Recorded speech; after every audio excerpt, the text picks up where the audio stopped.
Comment box ఒక ఇద్దరు ఆడపిల్లల తల్లిని బలి తీసుకుంది. సోషల్ మీడియా చంపేసింది. సోషల్ మీడియా ఒక భయంకరమైన భూతం. ఈ టైటిల్తో బయట గీతాంజలి చనిపోయిన ఇష్యూ గురించి మాట్లాడుతున్నాయి. గీతాంజలి ఎవరంటే బెజవాడకి దగ్గరలో ఉండే తెనాలికి సంబంధించిన అమ్మాయి. సాదాసీదా కుటుంబం, చాలా చిన్న ఫ్యామిలీ, ఇద్దరు ఆడపిల్లలు, మంచి హస్బెండ్, అంతా హ్యాపీగా నడుస్తుంది. సో ఏదో పొలిటికల్ సభకి వెళ్ళి అక్కడ తనకు వచ్చిన పథకాల గురించి ఎవరో యూట్యూబర్ మైక్ పెట్టి మీకు పథకాలు వచ్చినాయా, అంతా ఓకేనా అని అడిగితే తన అభిప్రాయాన్ని ఆ అమ్మాయి చెప్పింది.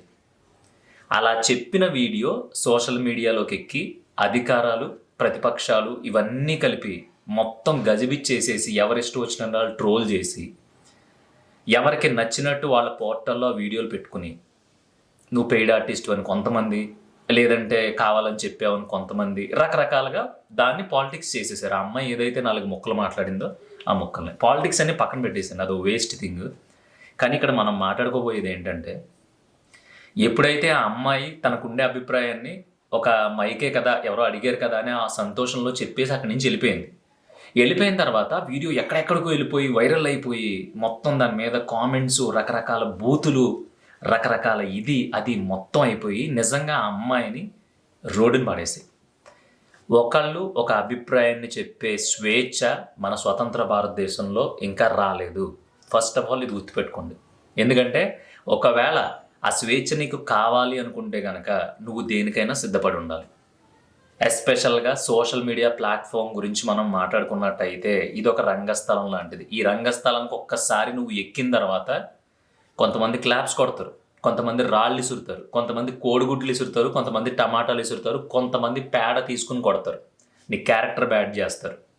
ఎందుకంటే నువ్వు వచ్చేసావు, ఓపెన్ మార్కెట్లోకి వచ్చేసావు, అక్కడ వచ్చి నిలబడ్డావు, నీకు నచ్చినట్టు నువ్వు ఉండాలి అనుకుంటున్నావు. ఉండాలి అనుకున్నప్పుడు ఎవడో ఏదో అనుకుంటున్నాడు అనేది నువ్వు పట్టించుకోకూడదు.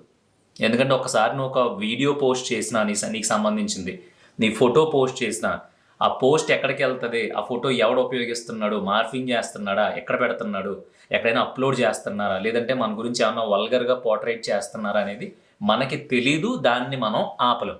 ఎందుకంటే ఇది సోషల్ మీడియా. ఎక్కడో భారతదేశంలో ఏదో మారుమూల పల్లెటూరులో ఫోటో అప్లోడ్ చేస్తే అది ఎక్కడో కెనడాలో ఎవడో డౌన్లోడ్ చేసి దాన్ని ఏదో మార్ఫింగ్ చేసి ఏదో చేయొచ్చు. దానికి ఎవ్వడూ రెస్పాన్సిబుల్ కాదు. ఇక్కడ రెస్పాన్సిబుల్గా ఉండాల్సింది నువ్వు, నేను, ముఖ్యంగా ఆడపిల్లలు. అదేంటి సోషల్ మీడియాలో ఫోటో పెట్టుకునే స్వతంత్రం కూడా లేదా అంటే లేదు. ఎందుకంటే 100కి 100 మంది మంచోళ్ళు ఉన్నారనుకో, నువ్వు ఎలా ఉన్నా ఏం పెట్టుకున్నా సరే ఓకే నడుస్తుంది, మన పిల్లే కదా, ఒక ఆడపిల్ల కదా అని వదిలేస్తారు. కానీ ఇక్కడ 100లో 85% మంది దరిద్రులే ఉన్నారు. ఆడలు కావచ్చు, మొగోళ్ళు కావచ్చు, అందరూ. ఇలాంటి రంగస్థలంలో, ఇలాంటి సోషల్ మీడియాలో ఉన్నప్పుడు నువ్వు ఎవరో వచ్చి ప్రాంక్ వీడియో అనో, లేదంటే ఏదైనా ఒపీనియన్ చెప్పమనో, లేదంటే సరదాగా దేని గురించైనా మాట్లాడమనో అన్నప్పుడు దయచేసి 1కి 10 సార్లు ఆలోచించుకుని మైక్ ముందుకి, కెమెరా ముందుకి రండి. ఎందుకంటే మనం ఏ దురుద్దేశం లేకుండా మనకు హానెస్టీగా అనిపించింది మనం చెప్పొచ్చు. కానీ మనం చెప్పిన మనం చెప్పిన విషయాన్ని కూడా వ్యతిరేకించే వాళ్ళు ప్రపంచంలో మన చుట్టుపక్కల, మన ఊళ్ళో, మన సందులో, మన మండలంలో, మన జిల్లాలో, మన రాష్ట్రంలో చాలామంది ఉంటారు. నువ్వు చెప్పిన విషయం వాళ్ళకి నచ్చదు. నచ్చినప్పుడు ఏం చేస్తారు, నీ మీద కామెంట్స్ చేస్తారు, వాళ్ళకి సంబంధించిన గ్రూపుల్లో నేను పెడతారు. ఆ గ్రూపుల్లో పెట్టినప్పుడు అందరూ నీ మీద రకరకాల బూతుల దగ్గర నుంచి బోధలు పెట్టి అమ్మ, ఆలి, అక్క, చెల్లి ప్రతి దాని గురించి మాట్లాడతారు.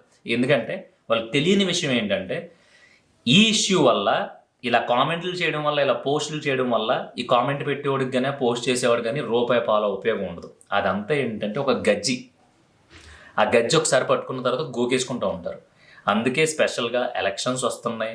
అందరికీ చెప్పే విషయం ఏంటంటే, రాజకీయాల్లో తిరుగుతున్న వాళ్ళు, రాజకీయాలంటే ఇష్టపడేవాళ్ళు, పలానా నాయకుడు అంటే నాకు ఇష్టం అని చెప్పేవాళ్ళు ప్రతి ఒక్కరికి పేరు పేరున చెప్తున్నాను, మీరు ఎవరిని ఇష్టపడినా ఆ రాజకీయ నాయకుడు ఎంత తోపైనా సరే మీకు పావలా ఉపయోగం ఉండదు. ఎందుకంటే మారిపోతూ ఉంటారు. ఈ పార్టీలో గెలుస్తారు, ఆ పార్టీలోకి వెళ్తారు, ఆ పార్టీలో ఓడిపోతారు, ఈ పార్టీలోకి వచ్చి టికెట్ తీసుకుంటారు. అలా వాళ్ళ బెనిఫిట్ కోసం వాళ్ళు 100% కష్టపడుతున్నారు. వాళ్ళది ఏం తప్పు కాదు. కానీ నీది నాదే తప్పు. నీకేం పని, నీకు అవసరం ఏంటి, నువ్వు ఏం బీక్తున్నావు? నీకు వచ్చేది ఒక 20,000, 25,000, 30,000 జీతం. నీకు ఫ్యామిలీ ఉంది, హ్యాపీగా సంసారం చేసుకుంటున్నావు.